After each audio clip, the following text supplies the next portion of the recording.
Mesdames, Mesdemoiselles, Messieurs, bonjour, très bon réveil à vous tous. Très heureuse de vous accompagner pour cette journée du dimanche 24 mai, ensemble jusqu'à 9h30 avec nos habitués du dimanche matin, à savoir le sport, avec aujourd'hui Fatah Bada qui est avec nous. Bonjour Fatah. Bonjour Amel. Comment vas-tu?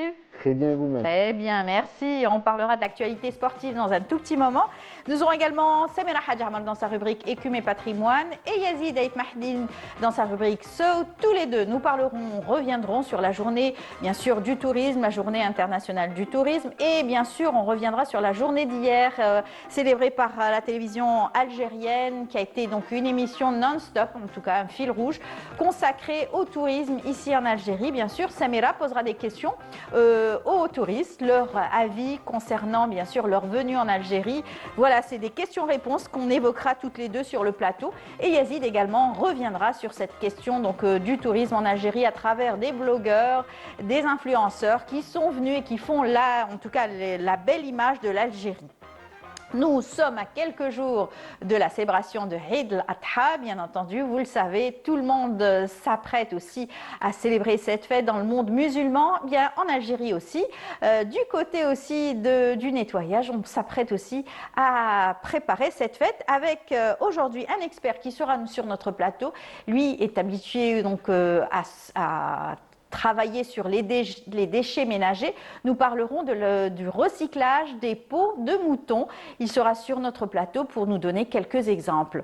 Voilà. Et puis on terminera avec du sport aussi, avec Serhida Younsi, qui est une marathonienne avertie, sportive au premier degré. Elle viendra nous parler de sa participation au trail de Azhur Tour. C'est une montagne, en tout cas, qui culmine à 1883 mètres d'altitude dans le massif montagneux du Durdura.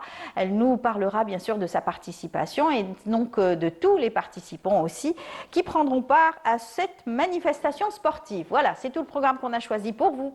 J'espère que vous allez passer un bon moment en notre compagnie et puis sans plus tarder, on vous invite à apprécier cette belle chanson, une belle fable donc de La Fontaine qui a été revisitée le temps d'une chanson à travers donc la voix donc de Kousseïla qui nous chante Ah Ah Bella Yazid.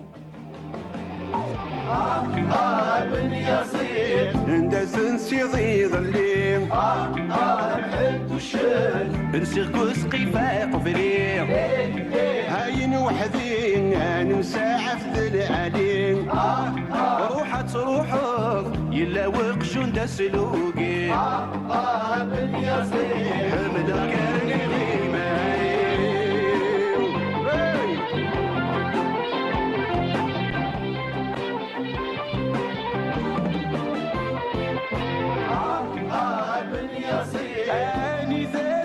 العشاء الحد والشد انسق من ددام طريقك وانساق خقق في الكلاب والدام روح ما تروح ساق جندي سما السدام بن يزيد حمل كاني انت تعاول الضكاقي الحد والشد الحجمه يخاف ربي نروح ذير انا مساعفه وليدي ايامات الدوضي لدا وقت جند مربيم بالياسين حرق لي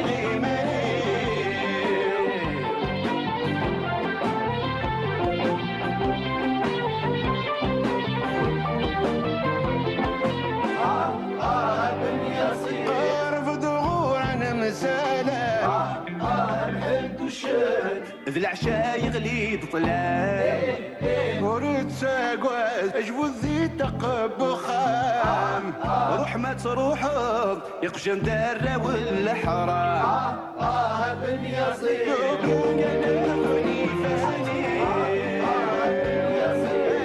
السوق انا مساعف وقاذا واحد وريتاف أنا غافري ذو صفصار روح ما تروح ذاق جنات يسقلان بن يزيد كان يقطفني فاسني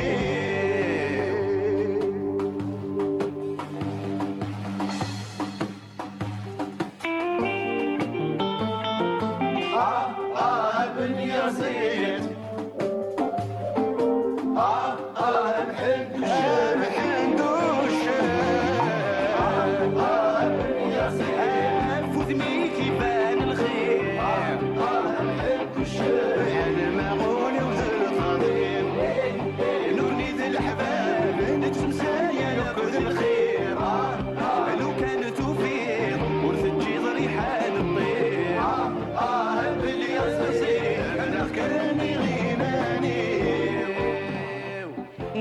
reprise Bel Yazid. C'est une reprise donc des deux artistes Yassine Idrez et Rachid Kousseila. J'espère que vous avez apprécié.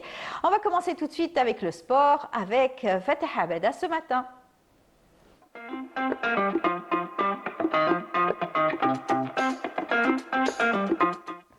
Comment ça va, Fateh? Très bien, Amel, et vous-même? Très bien, très bien. La chanson t'a plu? Oui, beaucoup, beaucoup. Voilà. En fait, je découvre, je Oui. découvre. Avec une belle voix, les instruments, un mixage, un brassage entre l'ancien et le nouveau, mais c'est magnifique. Exactement. Alors, on va parler sport, parce que quand on parle de sport, souvent les commentateurs utilisent des musiques aussi entraînantes quand il s'agit de séquences assez Oui. impressionnantes dans le football, par exemple. En fonction de L'émotion. l'émotion, de l'action, de ce De qui se l'action, passe. c'est ça. Sauf qu'aujourd'hui, on commence par une très mauvaise nouvelle. Ah oui, ça c'est vrai. C'est Voilà.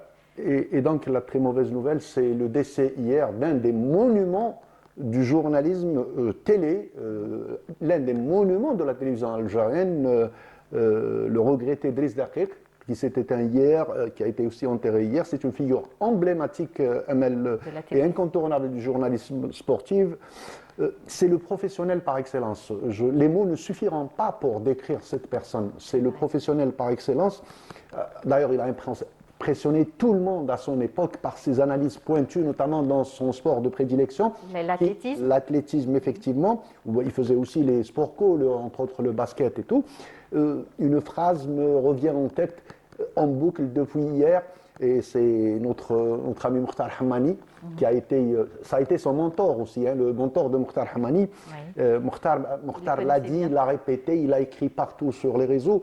Je n'oublierai jamais la fois où il m'a dit « Mokhtar, tu es journaliste, tu ne donnes pas ton avis.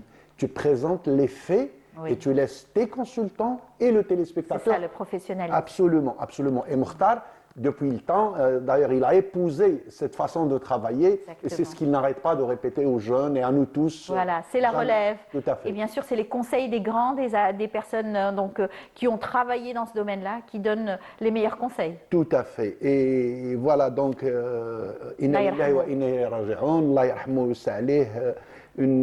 C'est la loi de la vie, c'est comme ça. Exactement. Et ce que je disais tout à l'heure, on a toujours rencontré une personne très discrète, très polie. On avait l'occasion de le voir et de le croiser. Malgré son poids, Amel, c'était l'incontournable. C'était l'incontournable. Moi, je suis certain que 90% de nos amis de la sportive actuellement ont été encadré, formé par Driss Daqiq. Exactement, exactement. En tout cas, on présente toutes nos condoléances à sa famille et puis j'espère que beaucoup de jeunes vont prendre donc exemple sur son comportement, son tempérament et surtout son professionnalisme dans le domaine. Et son humilité. C'est ce que je disais aussi tout à l'heure en coulisses avec vous. Voilà. Merci pour cet hommage en tout cas. Et on passe, Amel, au tirage au sort de la Coupe d'Afrique 2027. Ouais, déjà le tirage au sort. Alors, cette fois-ci, ils ont appelé ça Pamoja 2027. Alors, pourquoi? Alors, Qu'est-ce Pamoja, que ça veut dire? C'est très bien. C'est une question à laquelle il faut qu'on réponde parce que les téléspectateurs et le public sportif vont entendre souvent ça, Pamoja 2027. En fait, Pamoja est un mot swahili. Swahili est une langue, voilà. Oui. Swahili, c'est une langue qui est parlée en Afrique par plus de 200 millions d'Africains, notamment dans les pays où va se dérouler la Coupe d'Afrique. Vous savez qu'en 2027, ces trois pays, c'est le Kenya, la Tanzanie et l'Ouganda. Oui. Et notamment dans ces trois pays, bien sûr, en plus de la RDC qui parle aussi le Swahili, c'est dans ces trois pays que c'est beaucoup parlé. Et le sens de Pamoja, c'est quoi? C'est tous ensemble. C'est le sens du mot Pamoja, tous ensemble. Donc la Confédération africaine de football a choisi, allez, je vais appeler ça une appellation pour cette Coupe d'Afrique, tous ensemble pour 2027. Donc c'est Pamoja 2027. Bon, juste une petite parenthèse, ça me donne l'occasion de rendre hommage aussi à Souilah. Lui qui nous a, donc, dans son sketch, parlé du Swahili, quand il avait incarné un rôle donc, d'un Africain une fois dans Nesmlah City. Voilà. C'était sympathique de sa part. Voilà, donc je disais le tous ensemble, le Pamoja. L'Algérie a hérité d'un groupe, bon, on va dire sur papier à la portée des Verts. On a hérité de la Zambie, c'est le groupe I, la Zambie, le Togo et le Burundi. Sauf que l'expérience de ces dernières années nous a montré qu'il n'y a plus de petites équipes. Il n'y a plus de petites Il y a plus équipes, de petites exactement. équipes et les surprises existent souvent dans le football. Oui.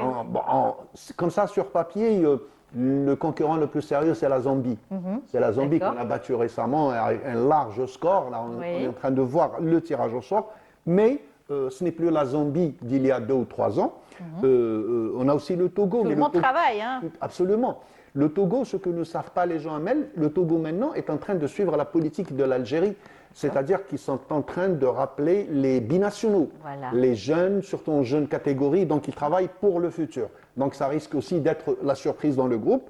Oui. Allez, on va dire le petit poussé de cette histoire, c'est le Burundi. Mais même le Burundi, quand il joue face à des nations comme l'Algérie, ils n'ont rien à perdre, ils sortent tout. Rajoutez à cela tout ce qui se passe en Afrique, je veux dire la chaleur, la qualité des pelouses et tout. Donc les Verts devraient faire attention à D'accord. cela. Et j'espère qu'on aura encore un bon arbitrage, hein, Tout à contrairement à la dernière Coupe d'Afrique, qui était Ça- un petit peu vraiment chaotique. Voilà, bon, on n'en est pas encore là parce que ça sera bien après la Coupe du Monde. Algérie-Zambie et Burundi-Algérie, c'est en septembre et octobre 2026. L'Algérie-Togo en aller-retour, c'est en novembre 2026. Et enfin, Zambie-Algérie et Algérie-Burundi, c'est en mars 2027. Décidément, il y a un calendrier très, très, très chargé pour le football. Ah bon, vous savez que maintenant, le football, c'est devenu quelque chose de vraiment cher, de vraiment Oui, payant, de c'est vrai. vraiment rentable. Oui. Et vous voyez les compétitions, les joueurs ont à peine un mois, allez, moins d'un Tout à mois fait. pour se reposer Tout à fait. entre l'arrêt de la saison. Là, vous m'annoncez qu'en septembre, il va y avoir déjà ce match. C'est Tout à déjà, fait, tout à fait. voilà, juste après la Coupe du Monde. Donc, Juste après la vraiment, Coupe c'est du serré. Alors, on va parler aussi du tirage au sort pour les U17 cette fois-ci. Alors, les U17 ML, c'est une belle surprise. Pourquoi? Parce que c'est la deuxième qualification de l'Algérie en 17 ans. D'accord. Dans les dernières années, nos jeunes catégories se faisaient ramasser à chaque passage. Et là, ils ont fait une très très belle Coupe d'Afrique. Ils se sont classés deuxième dans leur groupe et ils se retrouvent qualifiés. La particularité de ce tournoi, Coupe du Monde U17, ça va se dérouler au Qatar entre le 19 novembre et le 13 décembre 2026. Il y aura 48 équipes. L'Algérie a hérité d'un groupe, allez, assez relevé. Il va y avoir l'Algérie, les États-Unis, le Chili et le Monténégro. D'accord. Les 2 premiers de chaque groupe, voilà le groupe de l'équipe nationale, les 2 premiers de chaque groupe seront qualifiés. En plus des 2 premiers de chaque groupe, des 12 groupes, il y aura les 8 meilleurs troisièmes des 12 groupes.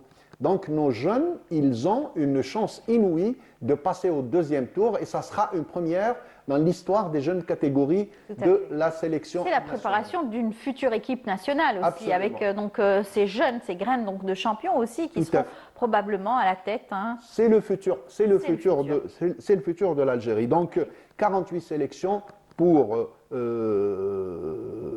les 2 premiers de chaque groupe, donc 12 groupes, les 2 premiers de chaque groupe. Ensuite, les 8 meilleurs troisièmes des 12 groupes qui iront au tour suivant. Très bien. Alors, j'en ai appris pas mal depuis que je fais la rubrique avec vous chaque dimanche matin concernant le football, parce que le football, c'est pas trop mes informations. Mais ce qui est bien donc de le dire, c'est qu'aujourd'hui, on voit les résultats, hein, quand même, avec les différents clubs, les différentes catégories, les À commencer championnats, par etc. l'USM Alger. L'USM Alger, voilà, qui a commencer par fait l'USM Alger. la joie de tous les supporters et de toute l'Algérie. Hein. Alors, ça se résume en quelques phrases. L'USM Alger est champion d'Afrique, elle est sur le toit de l'Afrique Oui. avec sa coupe de la CAF. Ouais. Ils sont en train de finir la saison. Ils sont en roue libre. D'ailleurs, si on voit, ils ont assuré leur maintien, ce qui était important, parce que là, pour la Coupe d'Afrique, ils sont qualifiés en étant champions en titre. Tout à fait. En titre, donc ils sont qualifiés. Là, vous allez voir, il leur reste encore 3 ou 4 matchs. Quand même. Oui, parce que le championnat est fini. Le championnat est pratiquement fini. Il y aura la dernière journée le 5 juin. Le Mouloudia est déjà champion. L'USMA est déjà détentrice de la Coupe d'Algérie. Donc là, c'est, on va dire, 1 ou 2 places qui se jouent pour Voilà. les compétitions africaines. Mais l'USM Alger n'en a pas besoin. D'accord. Par contre, là, l'USM Alger, je vous ai dit, je pense que le staff technique, même le staff dirigeant, ils vont lancer les jeunes dans les derniers matchs pour essayer de faire de la prospection. C'est très bien. Voilà, pour la saison suivante. Cela dit, les joueurs de l'USM Alger jouent très sérieusement, même si ils n'ont pas besoin de points. Ils en veulent, ils ont eu comme exemple leur aîné, donc, Tout à fait. Ça va être pareil pour eux. Pourquoi pas? Contrairement Au CRB. Au CRB, Un contrairement autre au CRB, club aussi, très oui. suivi. Le CRB, il joue sa survie. Pourquoi? D'accord. Parce que le CRB doit jouer la deuxième place. Il doit lutter pour la deuxième place. Il a des matchs en retard. C'est bien parti pour le CRB.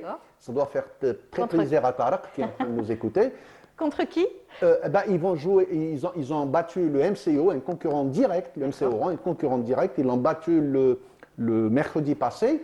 Et ce soir, le CRB va jouer l'US Ben Aknoun. Donc c'est un derby algérois, c'est difficile, mais les Belouis Dadi ont tout intérêt à remporter ce match et ça sera très bien parti pour décrocher la deuxième place qualificatif pour la Champions League africaine. Parfait, parfait. Donc il y a de bonnes nouvelles pour certains clubs, peut-être un peu moins pour d'autres. Oui, comme on sait, il y a toujours des équipes qui montent et d'autres qui n'arrivent pas. Ah, c'est la loi du football, le Parado Athletic Club qui a scellé cette année sa descente en Ligue 2. C'est difficile pour cette école. Voilà. En tout cas, pour donner l'information aussi, on est à quelques jours de la Coupe du Monde, le 13. Alors le regroupement, le premier regroupement commencera demain, le 25.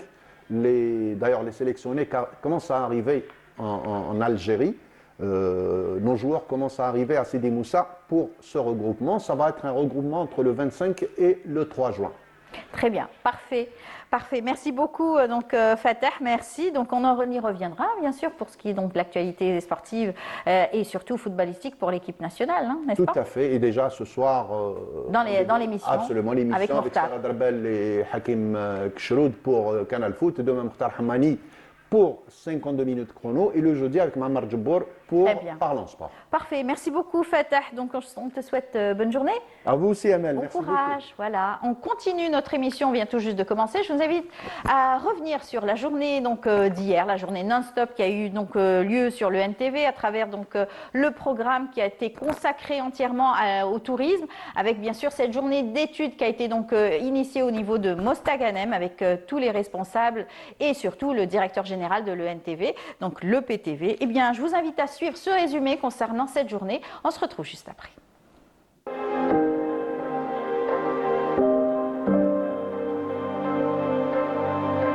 Des rivages méditerranéens aux étendues infinies du désert, des grottes façonnées au fil du temps aux forêts verdoyantes, des reliefs montagneux aux sommets enneigés.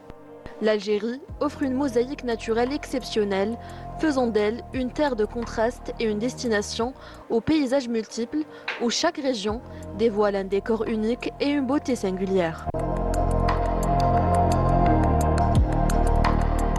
Une diversité luxuriante que la télévision algérienne s'attelle à mettre en valeur en mobilisant ses différents moyens de production pour capter ces images et les porter à l'écran à travers une multitude d'émissions et de reportages consacrés à la découverte des trésors touristiques du pays aux quatre coins du territoire national.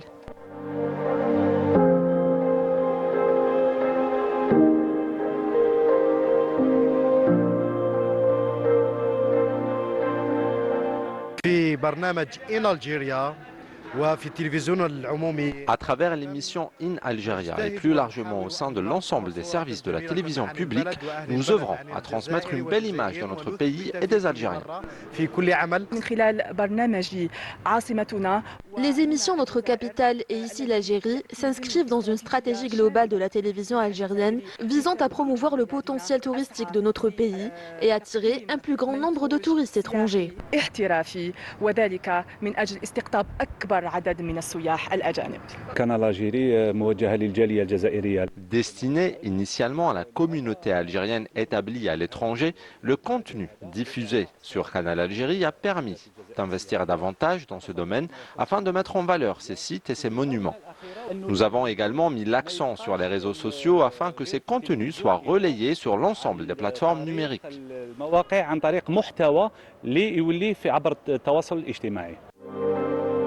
La promotion du tourisme par la télévision algérienne ne se limite pas aux émissions et aux reportages. Elle se traduit également par une dynamique de partenariat concrétisée par la conclusion de conventions avec plusieurs institutions. التلفزيون هو واجهة ومنبر للترويج للجزائر. La télévision constitue une véritable vitrine de l'Algérie et ses atouts. Elle s'appuie sur des partenaires stratégiques tels qu'Air Algérie, la Société nationale de transport maritime des passagers, ainsi que les établissements hôteliers et touristiques qui partagent eux aussi cet engagement en faveur de la promotion du territoire national. الفندقة والسياحة نلمس لديهم كذلك هذا الحس الوطني. Engagée dans la mise en valeur du patrimoine du pays, la télévision algérienne mobilise l'ensemble de ses formats et outils de traitement médiatique pour promouvoir le tourisme et valoriser les atouts touristiques nationaux. جاء التفكير بأن ننظم هذا اليوم المفتوح ويكون مرفوقا بيوم دراسي. Nous avons organisé cette journée portes ouvertes accompagnée d'une journée d'études spécialisées réunissant l'ensemble des acteurs intervenants, de près ou de loin dans le secteur touristique. Cette initiative vise à promouvoir la destination Algérie à travers un programme riche et diversifié présenté en langue arabe, tamazirt, ainsi qu'en français et en anglais, afin de faire découvrir au monde entier la diversité des atouts touristiques de l'Algérie. أن نعطي هذه الصور الجميلة للعالم. Portée par ses richesses naturelles, culturelles et historiques, l'Algérie, à travers le regard de la télévision algérienne, ambitionne de faire du tourisme un levier majeur de son économie. De retour sur notre plateau, toutes ces belles choses à voir en Algérie, en tout cas on les a, on a la chance donc d'être dans un grand pays, un pays continent où bien sûr mer, montagne, tout se mêle et s'entremêle à travers donc des visites de nombreux pays qui viennent visiter par curiosité ces dernières années aussi, à travers les réseaux sociaux, l'image de l'Algérie donne envie. Et bien sûr c'est Yazid qui va nous le raconter dans un tout petit moment dans sa rubrique So. Bonjour Yazid. Bonjour. Comment ça va? Ça va. Très bien. Alors, dans un moment, on parlera avec toi donc des influenceurs, de ce qu'ils apportent aussi à travers leurs images, leurs commentaires, leur vécu, hein, parce qu'ils viennent. Je peux commencer par les vacances de l'inspecteur Tahar. Voilà. Dans un moment. Samira, elle aussi, s'est pliée à cette belle initiative concernant, bien sûr, toute cette panoplie donc, de choses qui sont mises en place pour donner envie aux visiteurs de venir en Algérie, tout ce qui est... Ou plutôt les impressions ouais. qui ont fait qu'il y a eu un effet de boule de neige, des blogueurs, des influenceurs, ouais. on n'hésite pas à parler, ouais. et qui a aidé à l'ouverture progressive. Aujourd'hui, des touristes se bousculent en Algérie. Exactement. Et plus de 4 millions, on disait, après le Covid, par exemple. Par exemple. Ouais, j'ai pris sur 4 années. J'ai pas une petite musique, un jingle? Non, bonjour, si, tout de suite. Si. Bonjour à C'était tous. juste une petite introduction avant de présenter la rubrique de Samira.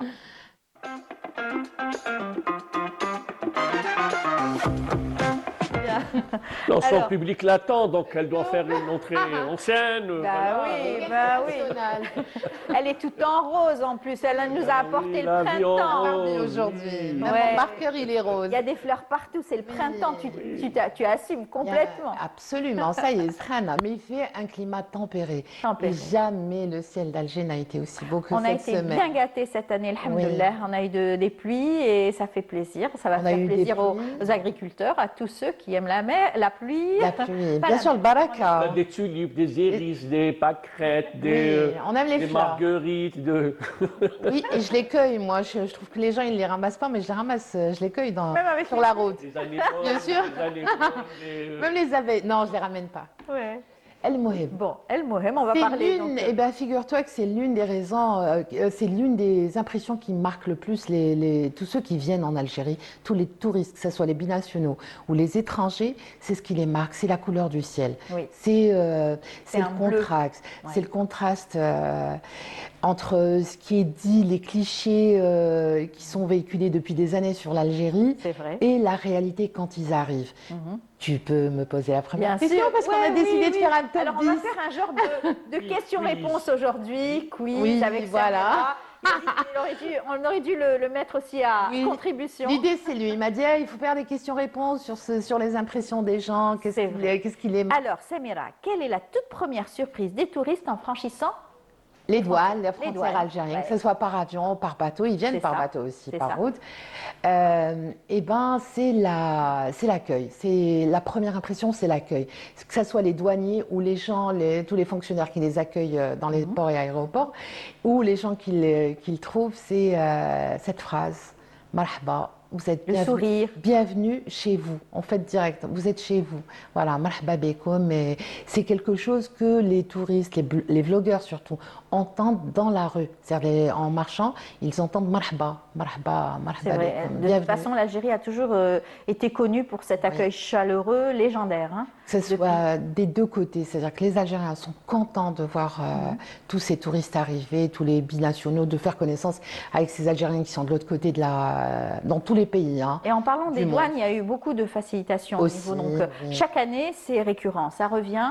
Nous-mêmes, quand on reçoit les officiels, n'est-ce pas, Yazid, c'est le mot d'ordre, hein, de toute façon, pour la facilitation. Et puis tout, le visa sur place, ça régule énormément le trafic, la circulation des personnes. C'est ça. Deuxième question. Deuxième question. Alors, cliché contre réalité. Oui. Qu'en est-il du sentiment de sécurité sur les places? L'Algérie a souffert pendant des années des listes rouges publiées, diffusées dans les cercles diplomatiques, dans les ambassades. On était un pays infréquentable. Aujourd'hui, les gens se bousculent pour venir. Ça, et la première impression... Même pour certaines personnalités, ils avaient des assurances oui, quand ils absolument. La sécurité, quand les gens arrivent ici, ils ont des appréhensions et puis rapidement ils se rendent compte, ils se déplacent tout seuls les touristes, hein, ils ont presque plus besoin de guide ou de, je sais pas, ils peuvent circuler tout seuls avec bien sûr leur sac à GPS, dos, sac à dos. vélo, moto, ils viennent en moto aussi sillonner le pays et vélo aussi, hein, tout seul, sans connaître parfois quelqu'un sur place. C'est courageux en tout cas, mais c'est l'aventure. C'est l'aventure. C'est pour qui ceux qui aiment à bord de voiliers aussi. Hein. Oui, aussi. Avec l'association des plaisanciers, il y a beaucoup de touristes qui viennent par bateau. Petite croisière dans la Méditerranée. Tout à fait. Donc des fois en 3, en 4, ils sont dans leur voilier, et puis ils accostent dans les ports de plaisance et tout. C'est quelque chose de c'est beau en tout cas, de rentrer dans la belle rapport, Méditerranée. avant, oui, ça a parlé de la Décine noire, c'est clair que mais aujourd'hui, c'est le boom touristique, carrément. C'est une des destinations les plus convoitées. On va le dire. Alors celle-ci, je l'aime bien, cette question. Hein. Oui. Alors, quel monument ou lieu précis leur décroche systématiquement la mâchoire? Alors, l'impression qui est revenue le plus, on va dire, hein, toutes ces informations, je les ai recueillies à partir des plateformes. C'est-à-dire que la plupart du temps, les gens font des vidéos. C'est pas spécialement des influenceurs, des vlogueurs. Hein. C'est-à-dire le touriste, il fait une vidéo tellement il est content après, pendant son séjour en Algérie et quand il repart. Constantine. D'accord. Constantine. En premier. C'est un rocher qui impressionne rocher. avec toute la ville. C'est Cirta. Voilà. C'est une des plus vieilles villes. Et puis Tidis à côté. Et puis quand on fait le parcours, il y a aussi Betna, les Aurès, les balcons suspendus les balcons du Roufi. Oui. Voilà. Et puis il continue jusqu'à Biskra et puis il rentre dans le désert. Mais il reste qu'à Alger, c'est la Casbah d'Alger. C'est la Casbah d'Alger. Même, je veux dire, c'est les vestiges. Et puis c'est l'esprit, c'est l'imaginaire qui accompagne, qui enveloppe l'histoire d'Alger. Et c'est le bouche à oreille aussi. Et les gens ont besoin aussi d'un changement culinaire, aussi de tradition. Ils veulent aussi visiter la ville qui a aussi surpris par... La Casbah. Quand on visite la Casbah, on visite son histoire. On visite le 16e, 17e siècle. On visite aussi la construction. Icosium, l'arrivée d'Hercule, ça c'est une légende. Oui. Le film de la bataille d'Alger. La bataille d'Alger. Il y a eu beaucoup de films au-delà, avant l'indépendance de l'Algérie. Donc tout ça, on va dire, ça participe du fantasme, de tous ceux qui ont voulu un jour conquérir Alger et qui n'y sont jamais parvenus. Voilà, exactement. Oui.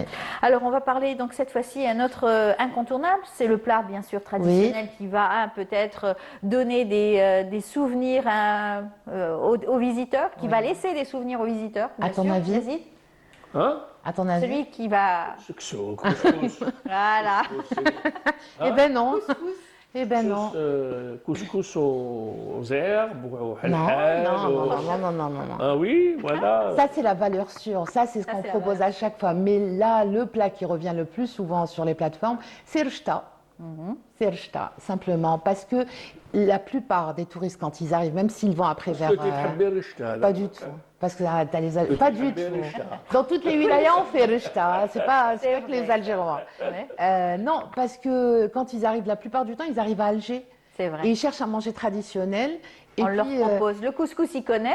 Voilà. Et l'alcha, peut-être qu'ils connaissent un peu moins. Peut-être, oui. Voilà. Le couscous, c'est un plat universel maintenant. On le retrouve Il existe dans la carte, hein, dans on les le grands retrouve restaurants. partout, en Japon, en Chine, partout maintenant. Rchta, avec du poulet, avec des tahli stylo, le chef stylo. Et donc, on va parler cette fois-ci, que pense-t-il du rapport qualité-prix de la vie quotidienne? Là, alors, c'est important. mais tous ils sont en train de dire c'est pas cher, c'est cher pour nous. Oui. Pas cher, si, c'est. Voilà, ils sont ravis du rapport qualité-prix. Quand ils vont manger, par exemple, un sandwich Garanteta, c'est presque rien. Alors, ça, c'est la fast-food. Yazid El-Bahali, tu parles pas de la fast-food. On a des plats si. traditionnels. On doit être fiers. La pizza carrée, beaucoup viennent manger la pizza Sandwich carrée. Garanteta. Pizza carré, pizza à Skikda, c'est la Ah pizza. oui, la pizza. La pizza, oui, Ah, on l'appelle la pizza. Exactement. Ou yaklouha fi Ramadan. Oui, la pizza. La pizza, Ils vont la elle est chercher. identique, carré. Oui, c'est la pizza, mais c'est une spécialité traditionnelle. toute rusticadienne. Alors, le sandwich kebda, la base casbah, mais ils goûtent parce qu'ils en entendent parler, parce que nous, on continue à en manger, hein, on se fait plaisir, dans Grand État et Et pizza la carré. prennent مع الدروج قاعدين معها Exact. Ah, même ou alors la pelouse de la passe des martyrs. Oui. Où ils ont le plaisir de voir les vestiges, parce qu'on peut les voir. Donc, Ouais. ils remontent jusqu'au 7e siècle. Et puis, les vestiges romains qui sont juste en face de la mosquée Ali Bed. 40 états avec du cumin. Oui, c'est très bon. Mais Mais ça, on a fait le boulevard juste Très bon. à côté. Partout aujourd'hui, Hein? c'est bien, ça s'est C'est démocratisé. l'un des anciens de la 40 états au boulevard des Martyrs. Hein? Franchement, C'est vrai, on lui rend hommage aussi. Ah oui, avec son petit Tablier blanc. tablier blanc, les photos des anciens, de Dahman Harachi. Et puis il a son gabonais aussi. Oui. Il a toujours son gabonais, oiseau. son perroquet. Ouais. Oui. Exactement. Samira n'a pas trop l'habitude d'aller manger de la Grande Tête, on Si. dirait. Si, j'en ai acheté un cette semaine, la semaine D'accord. dernière. Mais celui-ci, du boulevard. Non, j'ai le Bermandraïs. Ah si, on y allait, on allait Ah au petit oui. parc à côté de la mosquée Très bien. Ibrahimi. Voilà. Alors, on va parler cette fois-ci, donc la réaction des voyageurs quand ils arrivent dans le Grand Sud, bien sûr. La claque. La claque. Je dis, claque spirituelle. Ils aiment marcher, la marche. La marche, d'ailleurs, le docteur qui va passer juste après nous va en parler. Elle fait de la marche à Janet, exactement. Et puis, ça permet la méditation. On peut faire des retraites. On peut marcher pendant une semaine, voire un mois. Et c'est ultra thérapeutique. Voilà. On est en train de voir d'ailleurs de très belles images donc, Oui. de l'Algérie à Vue du travers ciel. donc, ces différents, voilà, vues du ciel. Du ciel, et puis saluer Regarde, ce travail qui a été Mila. fait par Mahdi Ben Aïssa, toute l'équipe, Oui. Yann Arthus Bertrand, mais aussi de la production de Mahdi Ben Aïssa et Yazid, pas Aït Mahidine, mais Yazid Tizi. Ouais. Alors, qu'est-ce qui les surprend dans l'architecture de l'Algérie? C'est très diversifié, Oui. très C'est l'une varié. des questions qui est revenue, c'est le choc architectural. Un côté un peu éclectique. Oui. Parce que l'osmanien Côtoie. côtoie le mauresque, l'arabo-mauresque. vraiment c'est... Oui. Voilà. Et puis tous ces vestiges qu'il y a dans des villes qui sont, on va dire, haussmanniennes, modernes, entre parenthèses, et puis toutes ces casbahs. Il y a des casbahs dans Un peu pratiquement toutes les wilayas d'Algérie. Le nom change quand on est dans le Sahara, ça devient des qsour, mais ça existe dans toutes les L'architecture de terre qui est aujourd'hui copiée, l'architecture de terre qui aujourd'hui, on en avait un festival. L'espace xorien, l'espace Voilà, oasicien, c'est c'est ça. Oui. magnifique. Ouais. Bien sûr, Pouillon qui s'en était inspiré, la vallée du Mzab, l'architecture du Mzab. Il y a aussi l'architecture du Mzab qui est étudiée. Tous les architectes, ils viennent de partout, De tous les pays partout pour du monde. étudier cette Peut-être lumière, cette entrée, donc cet ombrage aussi qui est connu voilà, dans la Et puis région du Sud. l'acclimatation, les logements sont, l'habitat est construit en rapport avec le climat. C'est-à-dire, parce que c'est des périodes très chaudes. Bioclimatiques. Voilà, bioclimatiques. C'est bioclimatique. Éco-responsable et bioclimatique. C'est étudié pour apporter une fraîcheur l'été et une chaleur l'hiver. Oui, mais au-delà, la première chose qui les touche, c'est la générosité des Algériens. Oui, c'est vrai. Dans aucun pays du monde, vous mangez, vous êtes nombreux, hein, vous êtes 3 à 4 personnes, et puis au moment d'aller payer, on vous dit c'est payé. Oui, c'est vrai. Voilà, les Algériens aiment beaucoup, ils sont ravis. Ils sont donc généreux. Et puis, accueillants, généreux. Pour peu que vous mettiez quelques secondes pour tirer vos sous, si vous n'avez pas d'argent, c'est pas grave, c'est gratuit. Voilà, donc cette générosité, elle est partout dans toutes les wilayas. C'est-à-dire, elle s'est exprimée. Ils sont fiers, ils sont contents de faire goûter, de montrer, d'expliquer. Ils ouvrent leur maison, ça c'est jamais vu dans d'autres pays. C'est une générosité de l'âme, on va dire. Hein. C'est pas une question d'argent, ils comptent pas. Ils ouvrent leur maison, ils ouvrent leur frigo, on va dire. Hein. Et ils mettent tout ce qu'ils ont sur la table. Et quand il n'y a pas... ils ouvrent leur porte carrément et reçoivent les gens. C'est un tourisme tourné vers l'humain. Oui, ça. Il est authentique. C'est pas que c'est unique, c'est authentique, c'est réel. Les touristes, quand ils viennent en Algérie, ils vivent avec nous, ils sont avec nous.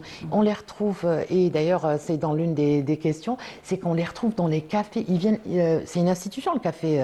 Oui, chez nous. Donc, il y a des cafés partout, et parfois 2, 3 sur le même trottoir, et tout le monde va au café. Les touristes s'installent avec les Algériens. Donc, toutes les nationalités sont là. Ils peuvent poser des questions, il n'y a aucun problème. Tout le monde vous discute. En fait, vous pouvez parler à tout vous oriente, tout le monde peut vous donner l'information, etc. Et vous accompagne même. Hein, ça, c'est les impressions. Et ça, on les retrouve dans toutes les vidéos des blogueurs, des touristes qui sont venus en Algérie. Et cette expansion du tourisme a boosté aussi le nombre de guides touristiques. C'est impressionnant à la Casbah. C'est toute une économie qui s'est mise en place. On arrive devant Sertuhada, c'est toujours un guide. Oui, il y a des un guide. Maintenant, il y a des jeunes, des adolescents qui font le Casbah. Et c'est toujours, ils sont là à parler de leur Casbah, cette Casbah de bastion de la Révolution, parce que n'oublie pas que ce côté-là a pratiquement capté l'intérêt des touristes. La bataille d'Alger, les gens ils demandent de faire le circuit de la bataille d'Alger, c'est impressionnant. De reproduire les images et les séquences du film. Voilà, on continue avec les questions. La 9e question, quel est le principal point noir ou la frustration qu'ils expriment? On n'est pas un pays parfait, il manque des choses. Il manque notamment ce qui revient le plus, c'est le manque d'infrastructures. Il n'y a pas assez, c'est complet, souvent c'est... Et ça, c'est voulu aussi quelque part, parce qu'on ne veut pas copier les autres pays qui ont fait le tourisme de masse. Je ne crois pas que l'objectif soit d'avoir... Exactement, on ne veut pas d'un tourisme de masse. On ne veut pas d'un tourisme. L'Algérien, il vous donne tout, mais si vous cherchez des ennuis, il vous enlève tout aussi. Donc non, j'espère qu'on ne le deviendra jamais. J'espère qu'on ne sera jamais une... Et puis, pourquoi j'avais parlé du ciel, c'est que nous, quand on arrive, que ce soit Oran, ville méditerranéenne par excellence, Annaba, toutes ces villes, Béjaïa, on n'est pas envahi par des tours de... Comment on appelle ça? Des immeubles, des bâtiments de partout qui cachent le ciel ou qui... voilà, il n'y a pas de lumière artificielle, c'est une lumière naturelle. D'accord. Voilà, qui fait du bien au corps et à l'âme. Alors, ça y est, on a pratiquement tout fini. Peut-être, je voulais revenir sur... En un seul mot non. Comment on résume? Je voudrais aussi saluer le travail qui a été fait par tous les magazines internationaux et journaux. Parce que depuis 5 ans, je suis repartie sur les, on va dire, 4-5 dernières années. Et l'Algérie a fait partie du top, alors dans un premier temps, des 20 pays meilleures destinations mondiales pour les vacances. Ça, c'était en 2000... C'était en 2025, donc il y a eu tous les guides, le Best Travel, voilà, ils nous ont classés en fait. Il y a eu Lonely Planet qui a propulsé Il y a le la Sahara BBC algérien. Absolument, BBC c'est plus récent. La BBC et le Washington Post, ont publié des grands formats sur le patrimoine. Ils ont mis en avant le patrimoine antique, c'est-à-dire tout ce qui est romano-africain. Voilà, romano-africain, et puis la beauté de Constantine, les ponts suspendus. Ils ont été gravés. Ça a été gravé dans leur mémoire. En tout cas, c'est vrai que la BBC avait fait toute une émission concernant la destination Algérie. Algérie, il y a eu des échappées belles aussi, ils sont allés à il y a eu des blogueurs qui ont... Il y a eu Forbes en 2025 qui a classé l'Algérie dans le top 5 des meilleures destinations d'avenir, les plus prometteuses au monde. Très bien. Donc, comment Forbes voilà, connu mondialement. Et puis le National Geographic et le Lovely Planet. Ce sont, on appelle ça le guide mondial du best travel. D'accord. Eux aussi ont, et puis ils ont craqué pour la vallée des voyages. Exactement.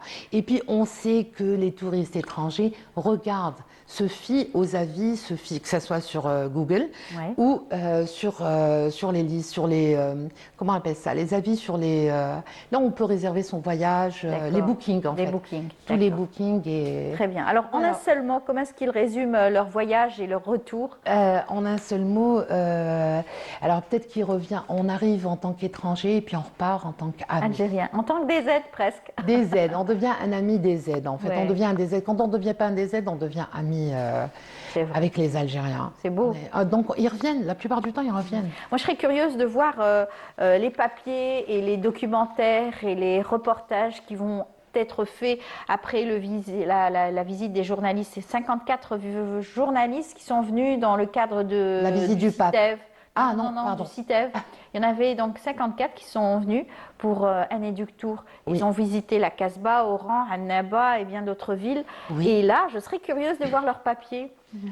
Par rapport au pape, il y a eu 2 milliards de téléspectateurs qui ont suivi cette visite et qui ont vu Annaba, Alger, toute la beauté de l'Algérie. Tout à fait. Est-ce qu'on peut juste rappeler que en écartant la décennie noire, l'Algérie a, depuis 1962, depuis son indépendance, a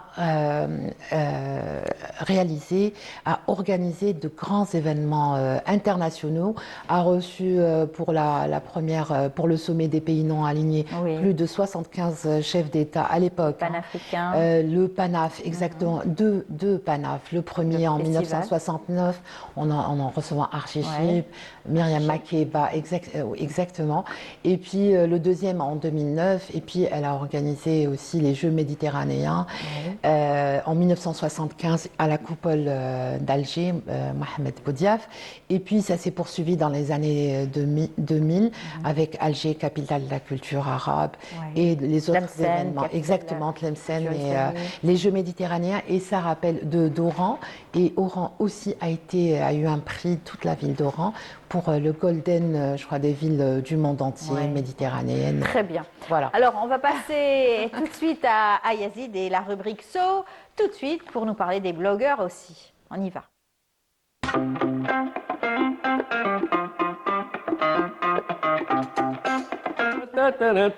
Il est mieux, hein, mon Dieu. Oui, il est mieux.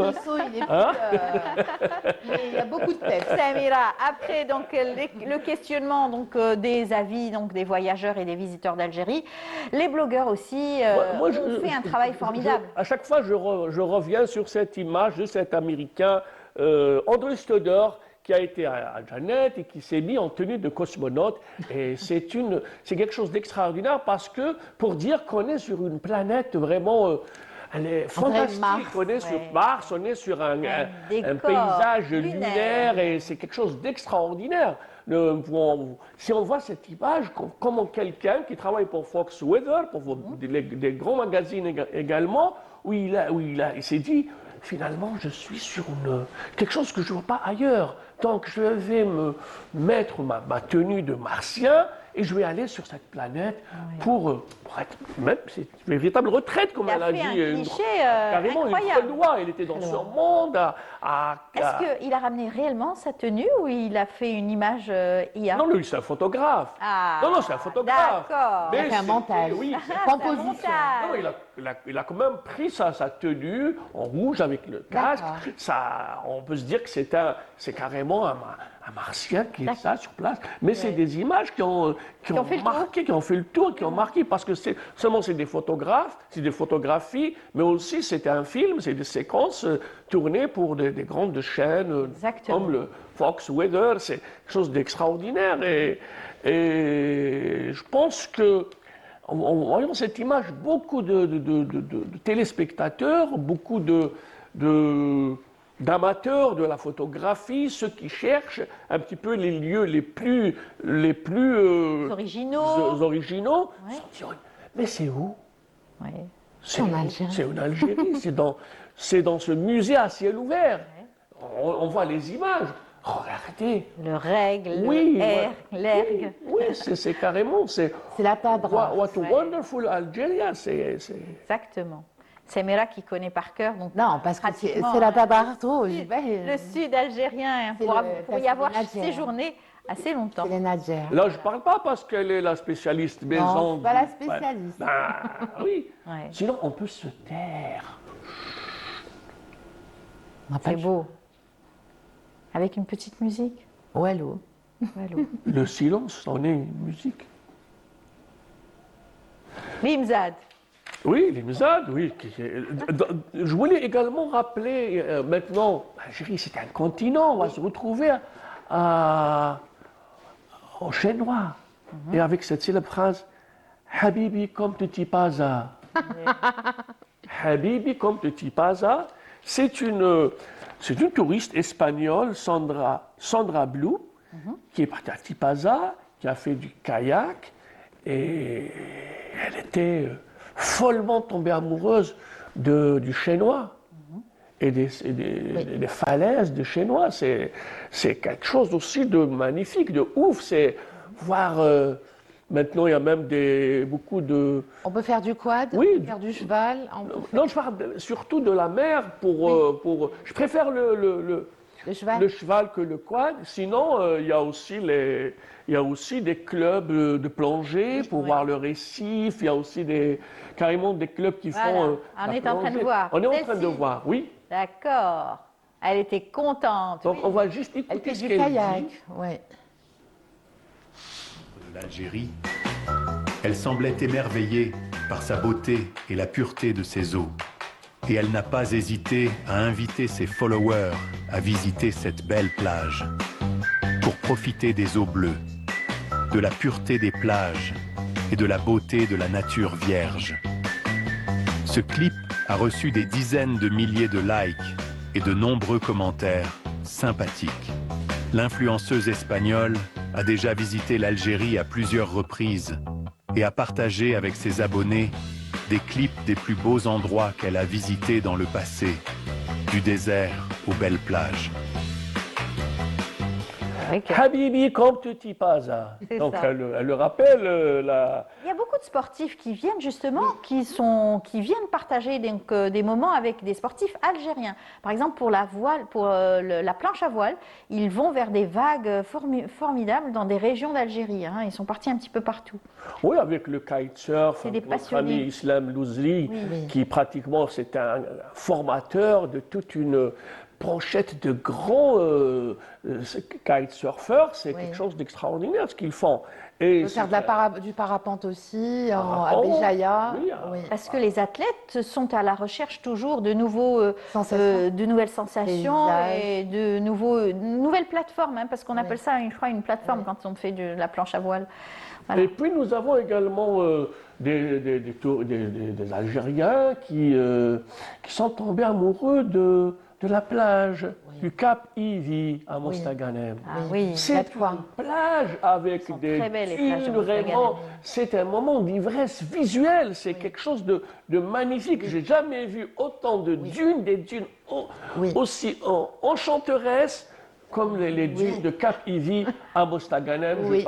Je dis bien en fait ces images à tous ceux qui sont en train de faire cette journée d'études sur la promotion du tourisme, le rôle de la télévision algérienne et la promotion du tourisme. Donc, hier, il y avait un chiffre avancé par le directeur général de la télévision algérienne, reprenant les propos du directeur du complexe touristique de Sidi Fradj, M. Bouslimani, rappelant que l'Algérie table sur 25% de recettes du produit national brut. Donc, le tourisme participe à ordre de 25% pour le produit national brut. C'est des pronostics, en fait. Et ça va être quelque chose d'extraordinaire pour le développement et pour le développement économique du pays. Voilà. Et puis, il y a également aussi, maintenant, il y a d'autres youtubeurs, d'autres influenceurs, il y a même des youtubeurs le royaume d'Arabie Saoudite. C'est Khalid El Jaber, qui est aussi tombé amoureux de l'Algérie, et pratiquement il était émerveillé de voir toute la beauté de notre pays. Oui, exactement. Donc il a été un peu partout en Algérie, il a été subjugué par la beauté des sites algériens, par la mer, par le soleil, par la... Je ne sais pas si on est les seuls à avoir de la neige au Sahara. Oui, il y a la neige. En plein désert. En plein désert, il y a la neige. C'est unique, c'est vrai. Unique, bien sûr, c'est un paysage vraiment époustouflant. Vous avez même presque la mer dans le désert avec bien sûr ces lacs à Béchar. Et puis aujourd'hui, il y a une tendance, mais vraiment tout le monde veut courir, tout le monde, c'est la et c'est le trail, c'est pratiquement très tendance. Et cette semaine, il y a eu le trail de Tamez Guida du côté de Msouhal à Tizi Ouzou, à 60 km est de Tizi Ouzou. Il y a eu ces femmes qui étaient pratiquement très... Vraiment, c'est quand là, on est toujours sur l'influenceur Khalid El Jaber, mais là je parle plutôt de trail, de la course. La course, puisque ce samedi, c'était pratiquement un moment dédié au trail. Vous savez, Tamez Guida, il y avait Meliana, il y avait également une course du côté de Dil Ibrahim, donc le parc des Grands Vents. Et c'est quelque chose d'extraordinaire. Oui. Les sportifs sont nombreux aujourd'hui. Tout le monde veut faire la santé, de l'athlétisme. Voilà, donc on voit ça, les femmes à Msouhal, c'est le trail de Tamez Guida. Et ils ont couru sur 10 km en pleine nature. Msouhal, c'est pratiquement, on les voit, elles sont nombreuses et il y a des... Tout âge. Oui, tout âge, c'est transgénérationnel. On les voit et ça permet aux femmes de courir, de marcher. On n'a pas besoin d'avoir encore de sportifs. Oui, et puis c'est pour la mobilité. C'est super sympa aussi. Très convivial.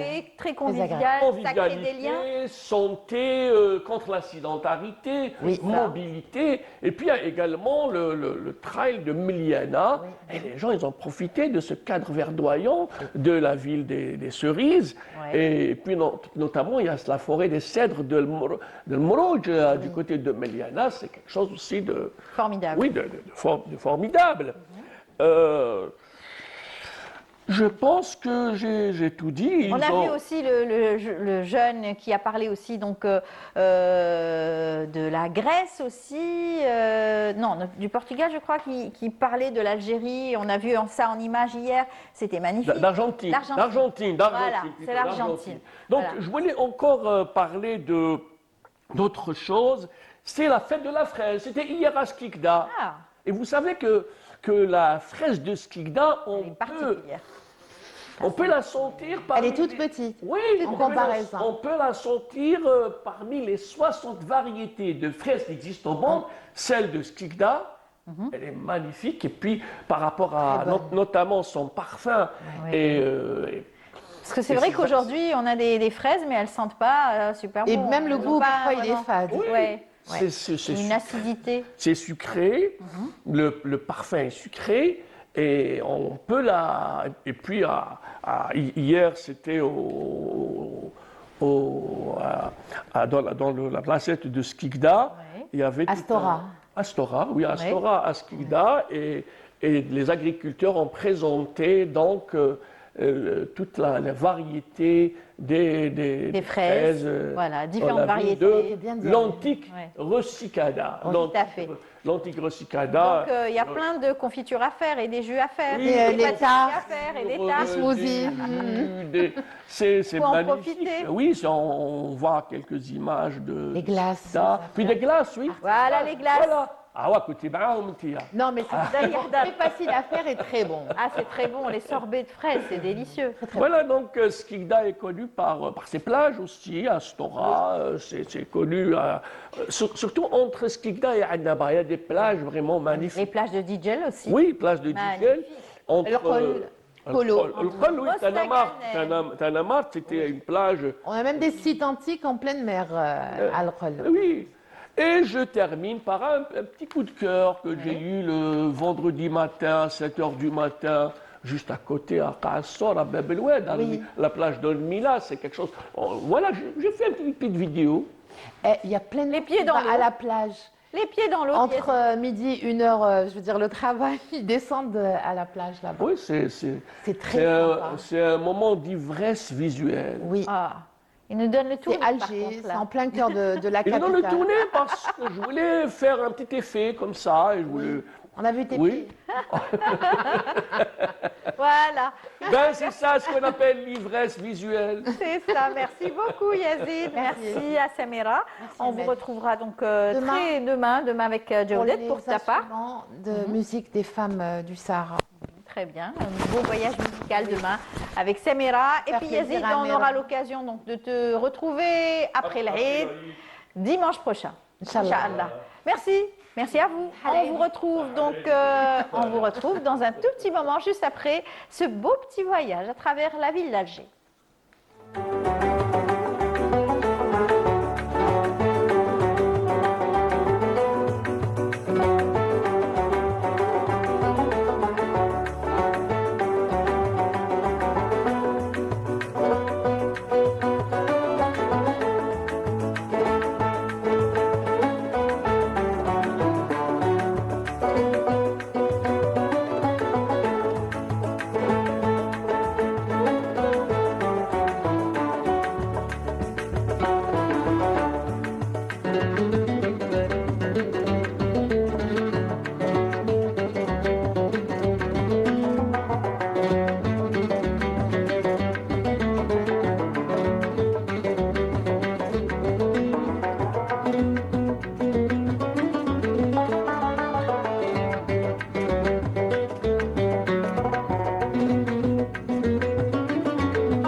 Sur notre plateau, là tout de suite, nous allons parler de la gestion des déchets et aujourd'hui, c'est aussi parler de la récupération donc, de certains déchets ou encombrants. En tout cas, on va en parler avec un expert donc, dans le domaine donc, de l'environnement et du développement durable, Monsieur Karim Ouaman. Bonjour. Bonjour. Bienvenue parmi nous. Merci beaucoup. On a eu l'occasion de vous recevoir. Vous étiez aussi directeur donc, de l'agence de la gestion des déchets, c'est cela? Tout à fait, à un certain moment. À un certain moment. Aujourd'hui, vous êtes expert. Vous avez la possibilité donc, de nous parler donc, de la gestion de nos déchets au quotidien, des exemples pris ici et ailleurs pour la gestion intelligente des déchets. Une manne très importante pour l'économie du pays. C'est une richesse aussi. Non négligeable. Tout à fait. À la base, c'est de la matière première. Donc, on ne fait qu'exploiter de la matière première qui va terminer dans un bac à ordures. Et il s'agit de la récupérer pour en faire de nouveaux produits aussi. Exactement. Aujourd'hui, on voit de plus en plus de camionnettes qui font la récupération de bouteilles de plastique, etc. Ça se voit qu'aujourd'hui, il y a cette manne qui est très importante à la gestion. Tout à fait, les filières s'organisent, et tant mieux d'ailleurs, ça va faire moins de déchets vers les décharges, et puis ça va faire vivre beaucoup de familles, et c'est un plus non négligeable pour l'économie nationale. Tout à fait. On parlait tout à l'heure donc de tourisme avec mes deux complices donc, du dimanche.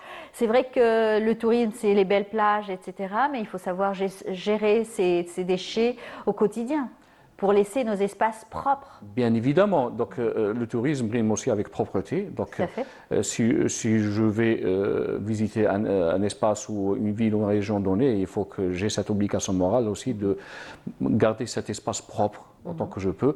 Et c'est des actes au quotidien. Donc il faut faire de la sensibilisation. Il faut faire aussi dans la logistique. Qui convient à un contexte particulier. Donc, j'ai eu à m'exprimer par rapport, par exemple, aux hôtels et aux restaurants.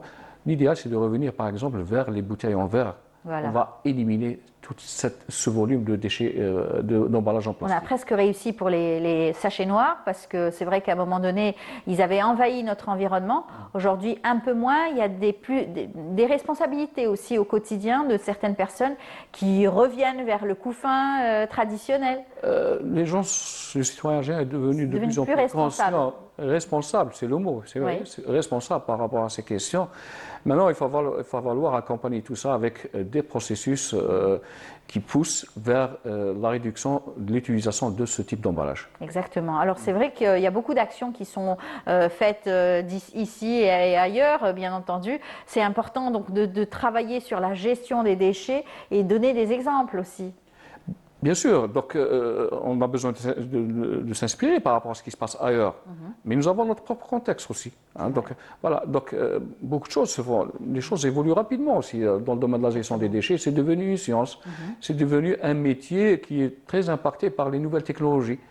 Voilà, donc on a besoin d'introduire déjà ces nouvelles technologies et aussi ces technologies qui vont accompagner tout le système de gestion des déchets qui est mis en circuit. Le tri sélectif. Alors pourquoi vous êtes là aujourd'hui? On va célébrer Eid al-Adha dans quelques jours, bien sûr, et bien évidemment, il y a quelques années, les peaux de mouton étaient laissées au soleil, on les laissait sécher. Ça s'est un petit peu perdu, récupérer des peaux de mouton pour les utiliser au quotidien ou récupérer la laine de ces peaux de mouton. Aujourd'hui, on les laisse carrément à l'extérieur. Beaucoup les laissent. Déjà, les jettent, je tiens à saluer l'initiative du ministère de l'Industrie qui a lancé depuis quelques années une démarche, une initiative pour récupérer ces fameuses peaux de mouton. En fait, c'est un matériau très noble qui alimente beaucoup d'activités industrielles. Donc, cette démarche est à saluer. Maintenant, il faut pousser le citoyen aussi à adhérer à cette démarche et à produire, en guillemets, la bonne peau qui va permettre à notre industrie locale à exploiter cette peau justement pour produire des biens destinés à la consommation locale et aussi à l'exportation, bien évidemment. Alors, qu'est-ce qu'il faut faire réellement? Après l'abattage? Il faut que ça soit organisé. D'accord. L'abattage, au niveau de l'abattage, c'est le moyen le plus important. Hein. Donc, il faut que ça se fasse correctement. Il faut que la peau, durant l'écorchage, à travers l'action de l'écorchage, il faut qu'elle reste saine. Maintenant, il faut que... vous savez, il y a deux types de peau. Hein. La peau lainée et la peau sans laine. Donc, deux activités techniquement, économiquement totalement différentes. Voilà. Si on parle sur la peau sans laine, maintenant, il faut la préparer. Il faut séparer la laine de la peau. Au niveau du lieu du sacrifice. Ce n'est pas évident. Il faut que ça soit organisé. Il faut qu'il y ait des plateformes. Et là, je dis qu'il y a une opportunité ici pour l'emploi des jeunes à travers la création de petites entreprises pour justement accompagner tout ce processus. Parce que préparer de la matière à un processus industriel suppose un bon abattage, un bon écorchage, une préservation de la peau, un bon stockage et une évacuation dans les normes. Parce que la qualité de la laine est très importante aussi pour la récupération et surtout le recyclage de cette laine. Hein. Elle sera destinée à quoi finalement? Des différentes industries. J'ai dit tout à l'heure qu'il y avait deux types de peaux, une peau lainée, une peau sans laine. Chez nous en Algérie, on exploite surtout la peau, le cuir. Hein. Le cuir, bien sûr. Mais il y a un grand avantage parce que la peau lainée, économiquement, elle est beaucoup plus. D'ailleurs, elle est classée premium dans les marchés internationaux, ouais, parce que c'est une peau à deux faces et on peut l'exploiter sur beaucoup de choses. Genre peau de mouton dans un intérieur, c'est ça Entre autres, mais il n'y a pas que ça. Donc, on a, vous savez, ces fameuses vestes avec la laine, le cuir et la laine, les bottes, beaucoup de choses, même des produits destinés au secteur de la santé aussi. Oui. Donc, il y a beaucoup de...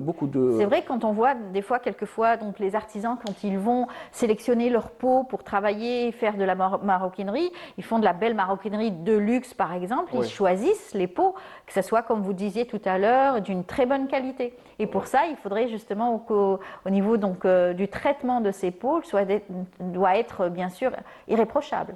Tout à fait, et c'est pour ça que moi je dis, ça serait bien que les industriels qui ont besoin de cette peau accompagnent des jeunes pour créer des entreprises, pour que ces jeunes soient l'interface entre le lieu de l'abattage et leur process industriel. C'est un savoir-faire en tout cas. Tout à fait, c'est un métier, donc il n'y a pas d'improvisation dans ce métier, parce qu'il s'agit de préparer, de tirer ou d'avoir la bonne peau pour justement pour avoir une plus-value dans l'économie nationale. Par la suite, il y a tout un processus, hein, le tannage des peaux, etc., et la qualité, et le calibrage, etc. C'est tout un métier, c'est pour ça, mais le point de départ, c'est l'abattage.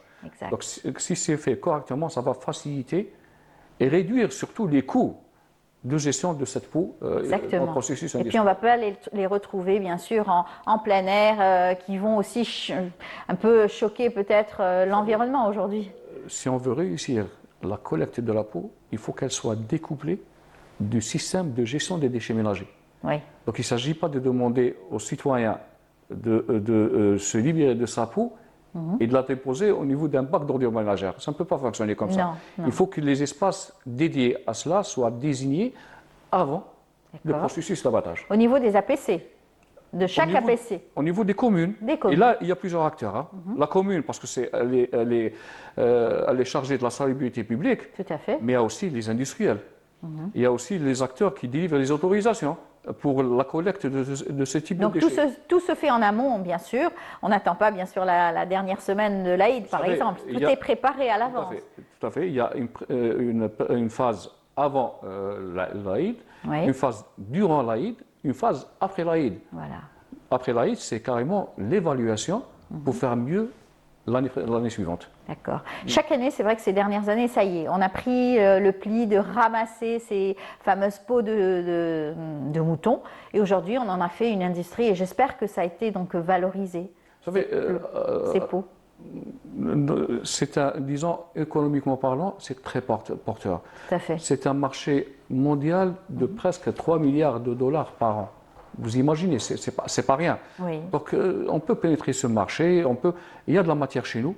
Maintenant, il faut s'organiser en filière. C'est ça. On avait fait un reportage il y a quelques années sur justement la personne qui récupérait ses peaux et qui en faisait des peaux donc, qui seraient exportées aussi. Et ça fait une manne très importante pour le pays, bien entendu. Tout à fait, tout à fait. Voilà. En parlant donc de la récupération, il y a aussi d'autres déchets ménagers qui seraient aussi très appropriés pour en faire des humus pour la terre, pour les engrais, etc.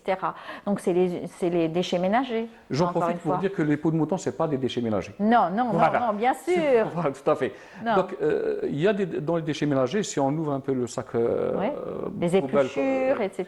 Il y a une fraction organique très consistante. Hein. Tout à fait. C'est plus de la moitié du sac poubelle. Donc, c'est un peu, disons, si on arrive à la récupérer, à la découpler aussi, à la séparer à la source, on peut produire un fumier très utile pour la activité agricole et même de nos espaces publics verts. Oui, donc il y a de la matière dans nos déchets. 32%, c'est des emballages, qu'ils soient plastiques, papier, carton. Donc l'idéal, c'est qu'on soit qu'on réfléchisse en termes de filières. Hein, filière plastique, filière papier carton, filière métaux, filière fraction organique. Et cette filière a des acteurs.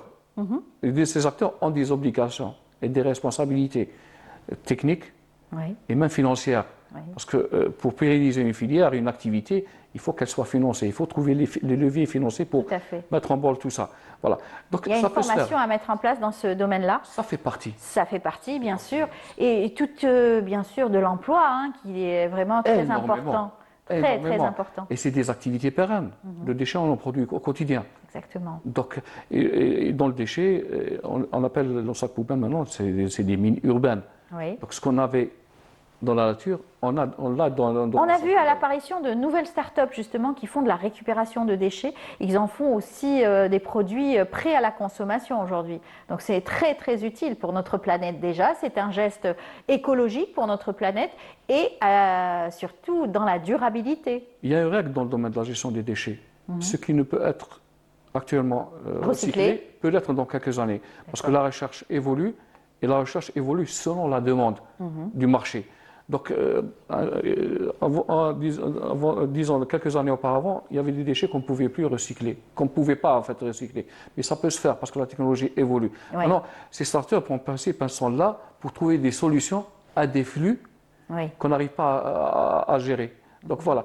Donc moi, je pense que ça va évoluer très vite justement avec les nouvelles technologies et surtout avec l'intelligence artificielle qui donne beaucoup de solutions à travers l'analyse approfondie de la donnée. C'est vrai, l'être humain est un grand consommateur, hein, un grand gaspilleur et aussi il a des déchets. Aujourd'hui, on est en train de réfléchir pour essayer d'économiser et surtout faire attention à notre planète. C'est le geste. Les écologistes ne sont pas toujours bien vus par les grands industriels de ce monde, bien entendu.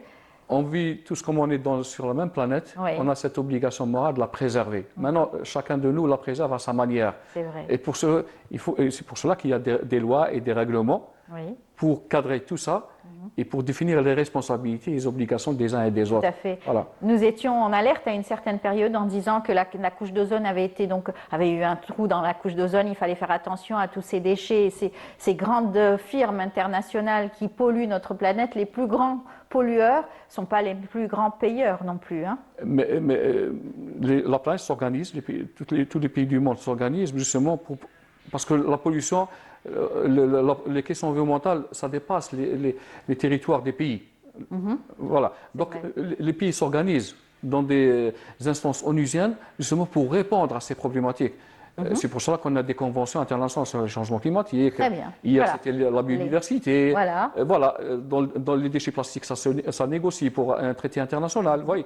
Donc, les pays de la planète s'organisent justement pour répondre à cet impact négatif provoqué. Il y a des chiffres, faites-nous peur. Il y a des chiffres, par exemple, certains produits qui restent dans la planète pendant des années avant de se dégrader naturellement. Le plastique, par exemple. Le plastique, il faut le dire, il ne se dégrade pas. Dégrade pas. Voilà. Il reste, il perdure. Et puis le problème n'est pas là, parce que le plastique va se casser en microplastique, même en nanoplastique. Et là, on retrouve ça sur la chaîne alimentaire de l'être humain. Donc, vous voyez, il y a une partie visible de la pollution. Quelquefois, les chèvres et les moutons broutent aussi ces fameux plastiques. Donc, c'est vrai qu'il y a une pollution visible. Mais ce qui est plus grave, c'est que toute cette partie invisible, que le commun des mortels ne maîtrise pas. Moi, je pense que le citoyen, le consommateur, peut réorienter cette tendance vers quelque chose de beaucoup plus positif. C'est pour ça que toute la planète s'organise et sensibiliser et surtout informer, pas uniquement sensibiliser. Informer le citoyen qui devient conscient par rapport aux problèmes qu'il est en train de causer. Tout à fait. On commence très tôt avec les enfants, déjà au niveau des écoles. C'est une sensibilisation. Aujourd'hui, les enfants éduquent aussi en quelque sorte leurs parents. Et la solution va venir de nos enfants, justement. Inch'Allah. Voilà. Il faut informer, pas uniquement sensibiliser et éduquer les enfants, mais aussi les informer par rapport à la problématique. Il faut qu'ils soient conscients en bas âge. Très bien. En tout cas, merci beaucoup pour toutes ces informations. C'est moi qui vous remercie. C'est toujours un plaisir de vous recevoir parler donc, de cette économie qui est une manne très importante, donc le recyclage de nos déchets en particulier. Cette fois-ci, on a parlé donc des peaux et le recyclage des peaux de moutons. J'espère que le citoyen va prendre en considération tout ce que vous avez dit ce matin. Inch'Allah. Inch'Allah. Merci beaucoup, Monsieur Waman. À très bientôt. Je vous invite tout de suite à suivre ce reportage. On parlait tout à l'heure donc de la visite de touristes ici en Algérie. Cette fois-ci, c'est nos jeunes donc de la diaspora, donc de la communauté algérienne établie à l'étranger, qui sont venus en visite dans leur pays donc d'origine et regardez leur impression.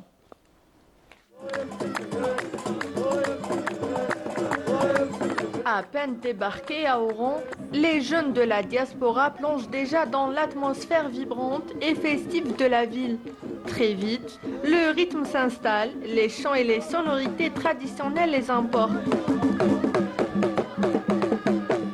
Les regards sont curieux, les sourires rayonnent, leur impatience et leur enthousiasme sont palpables à l'idée de vivre cette aventure palpitante. On est très content de recevoir nos jeunes de la communauté algérienne en France.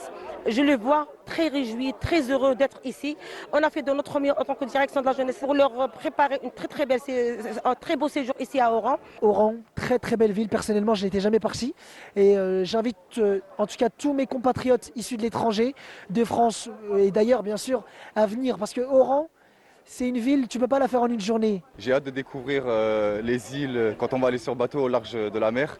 Ça va être magnifique, ça va être incroyable. Je vais profiter à fond puisque c'est mon dernier jour et j'ai vraiment hâte de la suite. Et je trouve que Oran, c'est une super belle ville et machallah, je suis fier d'être algérien.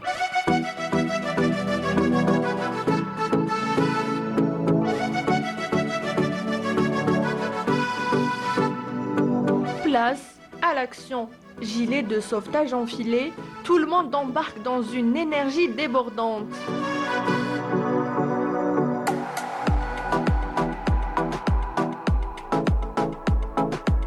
Chants et éclats de rire rythment la traversée dans une ambiance ultra conviviale. Puis, entre ciel et mer, la magie opère. Les paysages algériens se dévoilent, laissant place à l'émerveillement. Devant la beauté de leur pays d'origine, leur corps s'emplissent de fierté. Je ne pensais pas avoir l'occasion de pouvoir voir ce genre de paysage dans notre pays. On est super content de voir ça. Merci à Ahmed Tobon. On a fait un tour en mer pour découvrir un peu les côtes oranaises. C'est exceptionnel ce qu'on est en train de voir. L'eau est claire, on voit les poissons, c'est trop beau. On est trop heureux de vivre ça tous ensemble. Ce que je voulais dire, c'est que ce voyage entier que j'ai fait avec la caravane, ça me repousse à vouloir me replonger dans mon pays, de pouvoir retrouver justement tout ce qui est origine, tout ce qui est diversité, même au niveau des paysages. Et je vous remercie vraiment pour cette expérience. Je remercie Abdelmajid Tebboune. Et 1, 2, 3, vive l'Algérie!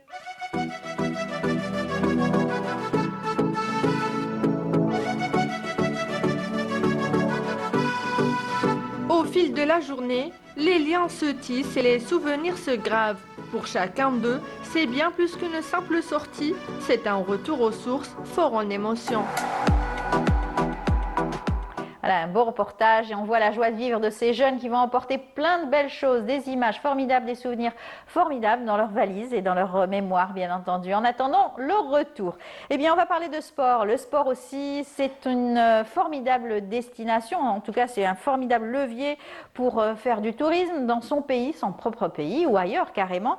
Et Madame Sahida Younsi va nous le dire, n'est-ce pas? Bonjour. Bonjour, Amel. Bienvenue parmi nous. Merci pour l'invitation. C'est le mieux que ça fait depuis quelques années déjà qu'on vous reçoit. Vous êtes une sportive avertie. Vous allez nous parler d'une belle occasion de faire encore du sport. Un trail cette fois-ci. Un trail, oui. Une actualité sportive pour les professionnels. Non, pour les gens avertis, les gens qui s'entraînent régulièrement. Après, bon, pour cette course, le trail d'Azrontor qui se passe en Kabylie, pas très loin de Ain el-Hammam. C'est la 9e année où nous y allons et donc il y a eu une très belle progression. Oui. Par exemple, je peux vous dire que pour la première édition, il y avait 140 personnes. Pour celle-ci, donc le 5 juin, ce sera 1145 participants. Drôlement oui, agrandi, c'est beaucoup étoffé, c'est très demandé et les gens ça fait plaisir parce que les gens se préparent toute l'année pour cet événement. C'est ça. Comme on l'a vu tout à l'heure avec Yazid, on a vu qu'il y avait des trails qui s'organisaient un petit peu partout. Les gens sont plus dans le domaine sportif aujourd'hui, sont plus en adéquation avec la nature, avec leur état aussi général. Ils veulent faire du sport. Ils veulent faire du sport, c'est bien. Et puis bon, faire un trail, on se dit qu'à certains moments, on découvre des paysages, la nature. La nature au naturel. Vous avez même posé la question, ça vous a permis vous-même de visiter notre pays, notre grand pays. Oui, vous avez fait plusieurs villes, par exemple. Oui, je fais de la course à pied, je fais aussi du triathlon, donc je me suis déplacée à Sidi Bel Abbès, à Ntemouchent, Skikda, Oran. Voilà. Puis bon, grâce au sport. Grâce au sport. Et là, avant-hier, je suis allée justement à Ain El Hammam. Il y avait un trail féminin. Oui, on l'a vu d'ailleurs, c'était magnifique. Magnifique, oui. Belle ambiance, beaucoup de monde, beaucoup de femmes. Il y avait beaucoup de monde, des personnes plus ou moins entraînées, mais le parcours était magnifique. Oui, magnifique. Comme vous le disiez tout à l'heure, la nature vous donne l'envie de faire du sport. Tout à fait. C'est ça. Et là, donc, pour notre trail d'Azrontor, c'est... le 5 juin. Oui, le 5 juin, c'est vraiment une jolie progression. Maintenant, ce qu'on appelle le trail running fait partie de la World Athletic. Donc, la Fédération algérienne d'athlétisme inclut le trail dans ses objectifs. Et le trail d'Azrontor est dans le programme de la fédération.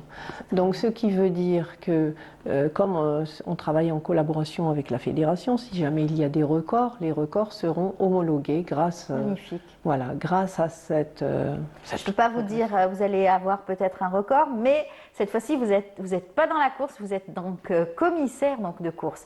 C'est différent, hein, c'est totalement différent. Oui, c'est différent parce que je serai chargée de faire respecter les objectifs de l'organisation.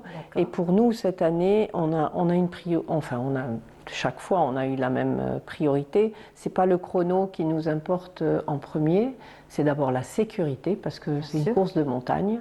Donc la sécurité des participants, des bénévoles aussi, bien sûr, et puis le respect de l'environnement. Voilà. Donc cette année, on a des nouveautés.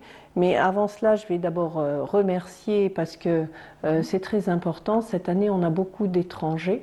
Donc il y a 10 nationalités différentes en plus des Algériens. Donc le ministère de la Jeunesse et des Sports chapeaute cela. Il y a aussi, il y a de Tizi Ouzou, la Ligue d'athlétisme de Tizi Ouzou, la DJS de Tizi Ouzou, le village qui nous accueille, le village de Tirourda, qui est dans la commune d'Ifarhounen, et donc l'APC d'Ifarhounen. Grâce à tous ces gens, on a pu permettre à plus de 1000 personnes à s'inscrire à ce trail. C'est énorme pour la C'est énorme parce qu'il faut les loger, il faut les héberger. On parlait de tourisme tout à l'heure. Le sport en fait partie, un tourisme sportif qui, quand on dit tourisme sportif, c'est vrai qu'il y a beaucoup d'athlètes, il faut pouvoir les structurer, tout ça, toute une logistique qui est mise en place pour accueillir tout ce beau monde. Tout à fait. Donc je vous disais tout à l'heure, on avait au cours de la première édition 140 participants qui étaient logés à l'auberge de Ain El Hammam. Mais là, grâce à l'association du village de Tirourda qui s'appelle Isui, c'est eux qui gèrent l'hébergement. Donc il y a beaucoup de concurrents qui vont être hébergés dans le village où se passera le départ de la course. Ce seront des petits déjeuners traditionnels. Exactement, ils seront bien chouchoutés par les personnes qui les logent. Voilà, ça sera sûrement chez l'habitant, logé chez l'habitant. Logé chez l'habitant. Pour beaucoup, c'est une nouvelle pratique aujourd'hui qui intéresse aussi même les visiteurs. Qui intéresse bien les visiteurs parce que d'année en année, il y a des gens qui reviennent et qui retournent chez la même famille qui les avait accueillis l'année d'avant. Très bien. Donc ça, c'est vraiment un point positif. Alors pour revenir à notre course, là maintenant, on organise 2 parcours. Alors il y a un parcours de 25 km qui a un dénivelé, quand je dis dénivelé, c'est la somme de toutes les montées, qui est de 1320 mètres. Et un deuxième parcours beaucoup plus ardu, qui est de 43 km. avec 2230 mètres de dénivelé positif. D'accord. Tout à l'heure, je vous avais même posé la question, bien que vous ne serez pas dans la course cette année, Oui. je vous ai dit, mais vous êtes une personne qui fait donc, du sport depuis des années, c'est plus rien, c'est pratiquement rien pour vous. Cette Non, course. il Vous faut m'avez pas. dit c'est différent. Chaque parcours est différent, d'autant plus quand c'est en montagne. Quand c'est en montagne, en plus du dénivelé, il y a Il y a une épreuve. quand même. c'est difficile parce que c'est sur des chemins qui sont parfois très accidentés, donc la difficulté, elle est là. Et grâce justement à ces difficultés, donc l'association a pu inscrire cette compétition à ce qu'on appelle l'ITRA. L'ITRA, c'est une organisation internationale qui permet de noter ou de donner des points aux courses qu'on organise. Alors pourquoi Azoruntor est très prisé? Parce qu'avec le premier parcours de 25 km maintenant, puisqu'on l'a un peu allongé, ils obtiennent un point ITRA. Avec le parcours de 43 km, ils en obtiennent 2. Et ça permet de s'inscrire à des courses dans le monde qui sont beaucoup plus compliquées encore et où on vous exige d'avoir un background. Donc c'est grâce à ces points, en fait. C'est ça. Et comme ça, vous pourrez participer à d'autres courses à l'international. Voilà, et représenter l'Algérie. Oui, oui. Voilà, par exemple. Sinon, vous m'avez dit, c'est quand même, faut faire attention. Il y a aussi des pentes qui sont assez escarpées.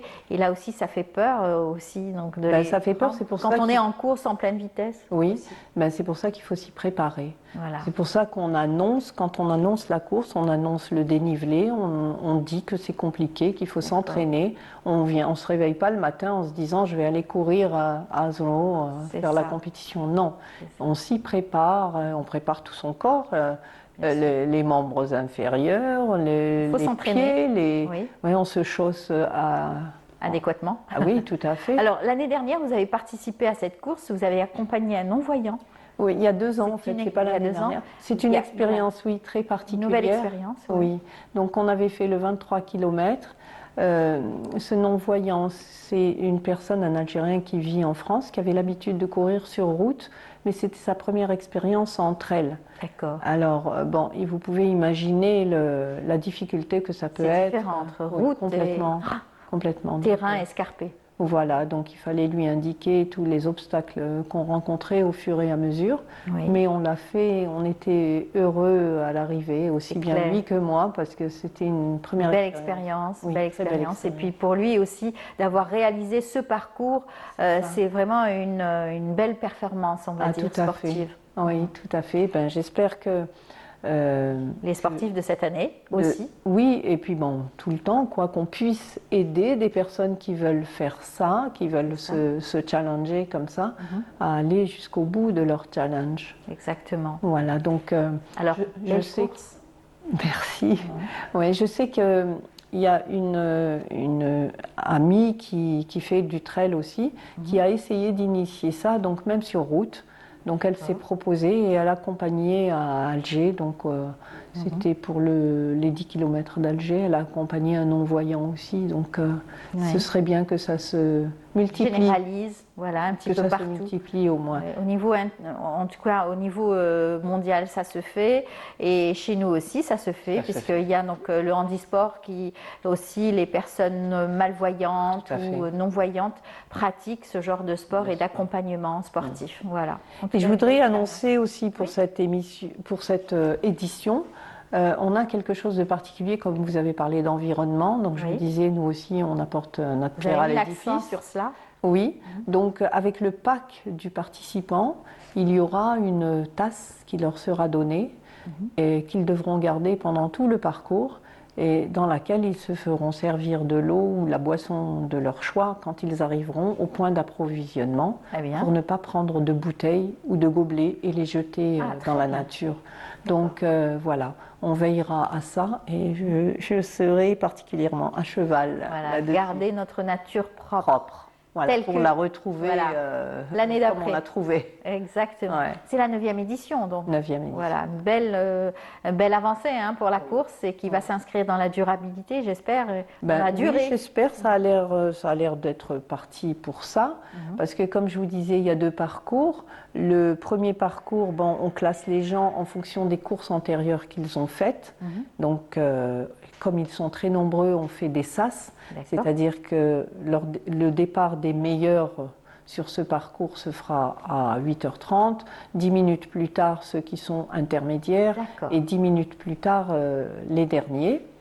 Tandis que ceux qui sont inscrits aux 43 km, donc le second parcours qui est encore plus difficile, on leur demande d'avoir des références soit en ayant fait d'autres trails, soit sur route, mais avec des précisions qui nous permettent de dire oui, telle personne, si elle est entraînée, elle pourra arriver au bout. Voilà, on est en train de voir l'affiche. Une très belle affiche, en tout cas à 9e édition donc, de ce parcours Azhour Tour. Et bien sûr, vous allez être commissaire, donc vous allez être sévère cette année comme toutes les années. Voilà. En tout cas, c'est un beau parcours. On invite donc à tous ceux qui ne connaissent pas d'aller peut-être voir en tant que visiteurs, encourager les athlètes. Oui, carrément. Ce sera avec plaisir. C'est un beau déplacement. Tout à fait, et puis ça donnera certainement, ça motivera des gens à venir, à se mettre au trail et à profiter de la nature. Très bien, rendez-vous le 5 pour cette belle journée donc, du trail du côté donc, de Ain Hammam, bien évidemment. Au village de Tirourda. Très bien, un dernier mot pour la fin oui, moi je suis toujours la même à encourager les gens à venir au sport, donc quelle que soit la distance qu'on fait, c'est toujours bien. Et puis c'est vrai, comme vous disiez, regarder une course, ça peut donner des idées et donner envie. C'est ce que je souhaite à tous et à toutes, parce que c'est important pour la santé. Voilà, et surtout une course bien encadrée, bien gestionnée, etc. Ça fait partie de vos obligations. En tout cas, bonne chance pour cette belle organisation. Et à très bientôt, Madame Youssi. Merci, Amel. Voilà, merci. Bon courage. Voilà, on est arrivé à la fin. Merci à vous tous de nous avoir accompagnés. J'espère que vous avez apprécié l'émission d'aujourd'hui. Merci à toute l'équipe de la Régie 7. Merci à Yazid et Faiza. Et puis on dit aussi à Wafa Larouati de nous avoir aussi permis la réalisation de cette émission. N'oubliez pas, juste après le bonjour, il y a donc l'instant matin avec Marie Moussaïd. On vous dit à très bientôt, à demain déjà. Au revoir et bonne journée.